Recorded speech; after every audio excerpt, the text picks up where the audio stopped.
the structure of mitochondria. And this is not the best drawing, but I think I can easily explain to you the structure of whatever components the mitochondria has. So let's start off with the main ingredient, the main thing that saves the mitochondria from being destroyed by enzymes and other sorts of stuff in the cell. This is the outer layer. So let's see. This is the outer layer, or you can say outer membrane. Okay, cool. So now, mitochondria is a kind of special cellular component. It has two membranes, so double membraned organelle. So this is the inner membrane. Okay, excuse my handwriting; it's just not up to mark. I'm sorry. And in the inner membrane, there are some extensions. You see these folds, all these folds, and why it's not linear. This is because of cristae. These infoldings of the mitochondria are called cristae. So I'm going to just draw that out. Cristae. Okay, these infoldings are called cristae, and what they do is basically they increase the surface area of mitochondria.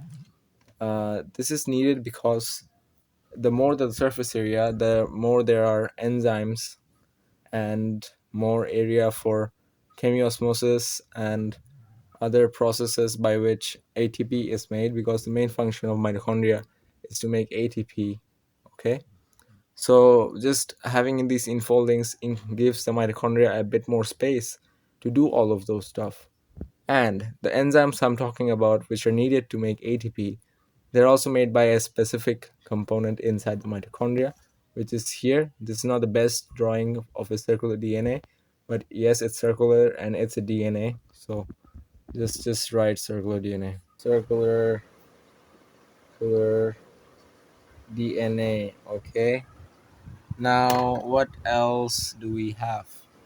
Okay, the main another component that is very important to make enzymes that are needed to make ATP is the ribosome, 70S ribosome.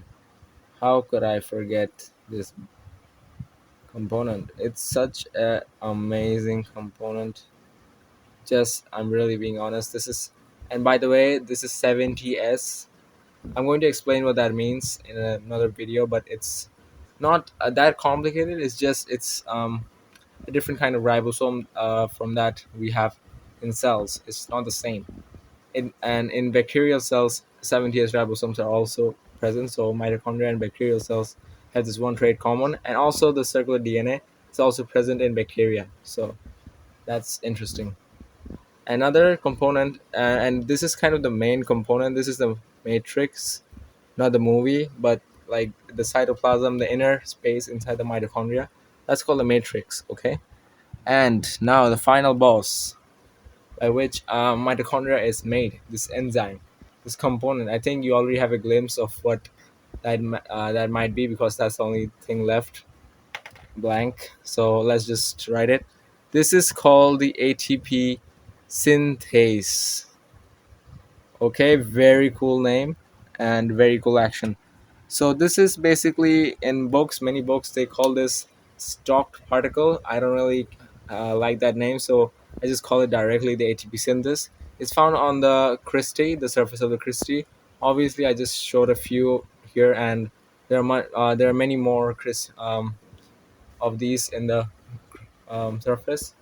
So yeah, that's basically a very basic structure of mitochondria. There are obviously much more to this very unique and very, interesting component of the cell. And I, in later videos, I'm going to explain how it makes ATP, because it's one hell of an interesting process. So stay tuned. There are many steps to this whole process, by the way. So it's going to take me a while to cover all of those. So yep, see you later in another video. And also like and subscribe, because I'm not really uploading consistently, but whatever I do, I try to do it well. So yeah, let's see